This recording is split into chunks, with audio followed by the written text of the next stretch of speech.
আসসালামু আলাইকুম। যে মিরাজকে আমরা বাংলাদেশ ক্রিকেটের সম্ভাব্য ক্যাপ্টেন মনে করতাম, সাকিব আল হাসান ক্যাপ্টেন্সি ছাড়ার পরে যখন মিডিয়াতে অনেক রকমের নিউজ শুনেছি, আমরা দেখেছি যে নাজমুল হোসেন শান্তর পাশাপাশি এবং কি মিরাজকেও অধিনায়ক করা হতে পারে, হয়তো বা এক ফরম্যাটে বা দুই ফরম্যাটে।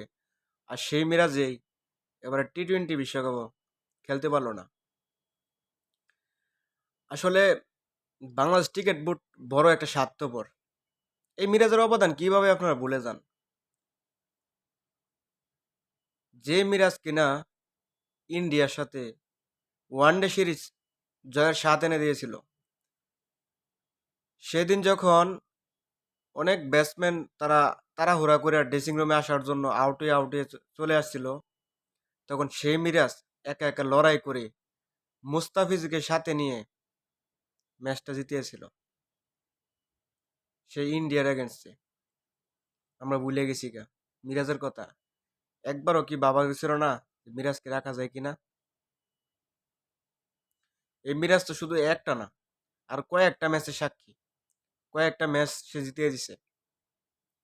আফগানিস্তানের সাথে যখন আমরা একের পর এক উইকেট যাইতেছিল, 6-7টা উইকেট যখন পড়ে গেছিল, সে মিরাজ আর আফিফ তারা একসাথে, আমার ঠিক মনে নেই গিয়া, মিরাজ জানি 90 করছিল না 80 করছিল, অর্থাৎ দুজনই 80+ রান করছিল 85-90 এমনের মধ্যে। সেই মিরাজকে আমরা বাদ দিলাম কেন? বিশ্বকাপ কন্ডিশন ঠিক আছে যে অনেকগুলা স্পিনার হয়ে গেছে গা দলের মধ্যে, বাংলাদেশের মধ্যে একমাত্র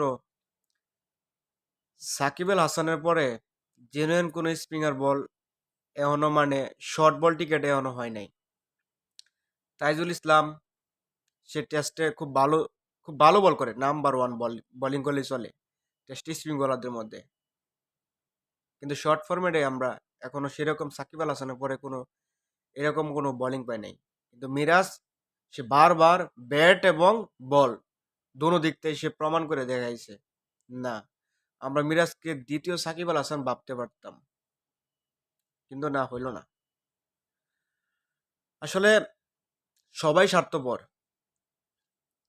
নাজমুল হোসেন শান্ত সে প্রেস কনফারেন্সে আইসা বলে যে লিটনের ব্রাজে ফর্ম নিয়ে যখন সাংবাদিকরা যখন প্রশ্ন করে, নাজমুল হোসেন শান্ত তখন বলে লিটনের পরিবর্তে যদি কোনো প্লেয়ারও যদি থাকতো, এখন তো স্কোয়াডে কোনো প্লেয়ার নাই লিটনের পরিবর্তে, যারাই আছে তানজিম তামিম, যে জুনিয়র তামিম আর কি, এর পরিবর্তে তো আর কোনো ওপেনার নাই কে।